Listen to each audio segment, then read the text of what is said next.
Welcome to Deep Cuff Channel. Ukrainian army is one step closer to victory. For the Russians, the end of the war is approaching. Latest news from the front shows the violence of the war. Ukrainian soldiers continue to defend their country heroically. In addition, not only Ukrainians, but also soldiers from other countries began to flock to the region. Russia is afraid of the power of the Ukrainian army. Vladimir Putin made a secret decision to solve these problems. Ukrainian pilots may soon be launching a brand new fighter jet. There is some very important news. European Union and NATO partners are making critical decisions for Ukraine. North Korean leader wants attention as usual. Historical development of the Ukrainian army continues to accelerate day by day. General Staff of the Armed Forces of Ukraine made brand new statements regarding the situation on the front. As announced by the General Staff, Russia lost 600 soldiers, 4 tanks, 1 artillery system, and 6 armored vehicles in just one day, losing its biggest losses in the last period. Most of these Russian losses were carried out by missile units of the Ukrainian army. In addition, the General Staff of the Ukrainian Armed Forces reported that in the last 24 hours, the Ukrainian Defense Forces repelled all Russian attacks around Donetsk and Luhansk and hit 11 Russian forces. It is thought that the organized work of the Ukrainian air defense units played a major role in repelling these attacks. On the other hand, according to the breaking news, warplanes of the Ukrainian Air Force took off to carry out an operation against the Russian troops. According to local sources, it is stated that Ukrainian warplanes carried out 14 attacks in total, including command centers and ammunition depots, and Russian troops carried out 4 attacks on anti-aircraft missile systems positions. In addition, it is stated that missile and artillery units, which started to work in coordination with the air attack, hit Russian anti-aircraft systems and special military units. It is critical that the majority of these attacks are concentrated in the Donetsk and Luhansk regions, where the Russians are currently heavily deployed. Meanwhile, Russia began to attack uncontrollably to quickly compensate for its losses at the front. In addition to the 2 missile attacks on the facilities in the city of Dnipro, Russian forces carried out 38 attacks on the positions of the armed forces of Ukraine, including in the Kherson region, using multiple fire rocket systems. These attacks targeted facilities and points used by the Ukrainian military. By the way, the head of the Kherson Regional Military Administration, Yaroslav Yanushevich, noted that the Russian troops carried out a total of 54 attacks on the city of Kherson. It is stated that the Russian attacks are especially concentrated in the regions of Kornobayevka, Pridniprovsk, Muzikivka, Zelenivka and Antonivka, and there is information that warplanes are currently in the region. In addition to its missile and artillery units, Russia is trying to use its air force in a beneficial way at the front and to break the resistance of the Ukrainian army. However, they have not been successful in this strategy so far. In fact, Russian aggression, which has increased since the start of the war, has begun to disturb more countries. It is stated that a large number of soldiers, especially from Turkish countries such as Azerbaijan and Kazakhstan, are coming to the territory of Ukraine to fight against the Russians. Common point of the foreign legions established on the territory of Ukraine is Russian authority.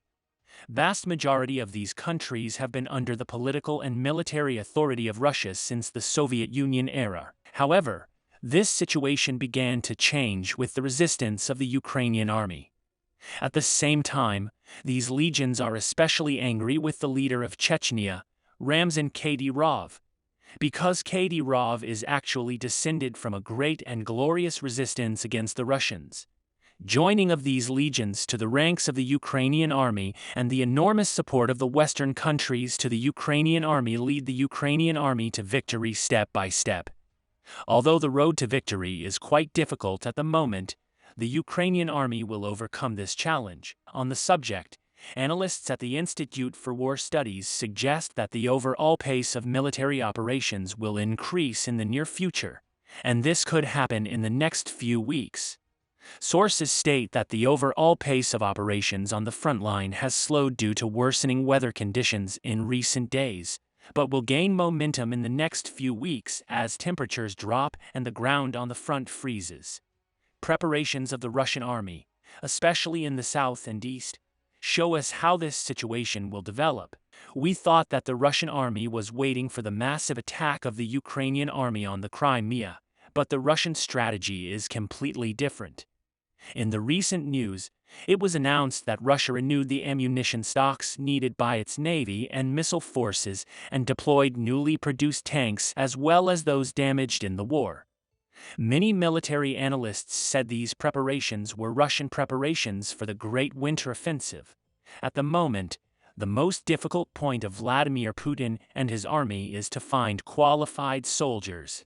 Although Russia tried to solve this problem by recalling its former soldiers and declaring partial mobilization, the situation at the front shows that this problem is still not resolved.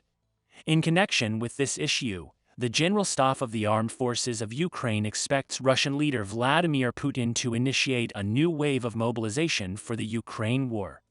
According to the information currently available, Russia plans to announce this mobilization decision by the 10th of December. At least that's how preparations are made. Ukrainian military said that no matter what decision Putin signed, the end of the war would not change for Russia. But for Putin, this war has now become strictly a matter of authority. That is why Putin will continue to send his troops to fight the Ukrainian army, regardless of the situation on the front. Indeed, in an update shared this morning, the General Staff of the Armed Forces of Ukraine revealed how Russian forces were repositioned in Donetsk and Zaporizhzhia. Accordingly, after the withdrawal of Russian troops from Kherson, Moscow resorts to this path in order to strengthen its defense lines and block the advance of Ukraine. In addition, local sources reported that Russian activity in Armyansk and Henichynsk, two towns on the Crimean border, began to increase abnormally. While these Russian strategies are largely to thwart Ukraine's advance, it is a fact that they are currently unsuccessful.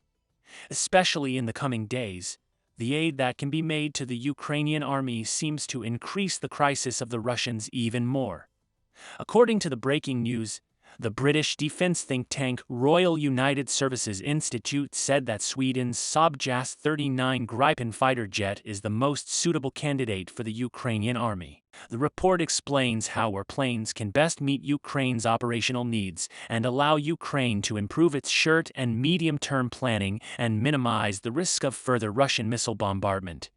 However, recent reports of the cancellation of the dispatch of Polish jets to Ukraine may indicate that recommendations will not be taken into account by NATO allies. However, the Ukrainian presidency announced that after the Belgian Prime Minister signed the declaration of support for Ukraine's EU and NATO membership on Saturday, similar documents will be signed with many alliance countries by the end of the year. In other words, Western countries can actually take this step for Ukraine. Finally, North Korean leader Kim Jong-un said that his country's ultimate goal is to have the world's most powerful nuclear forces. Announcement came after the northern leader oversaw the Hwasong-17 intercontinental missile test and promised to respond to nuclear threats with nuclear weapons. We will continue to monitor the world and especially Ukraine. We'll see what happens in the next few days. We have reached the end of another video. You can support us by liking the video. You can easily follow new videos by subscribing. I wish you all a war-free day. See you.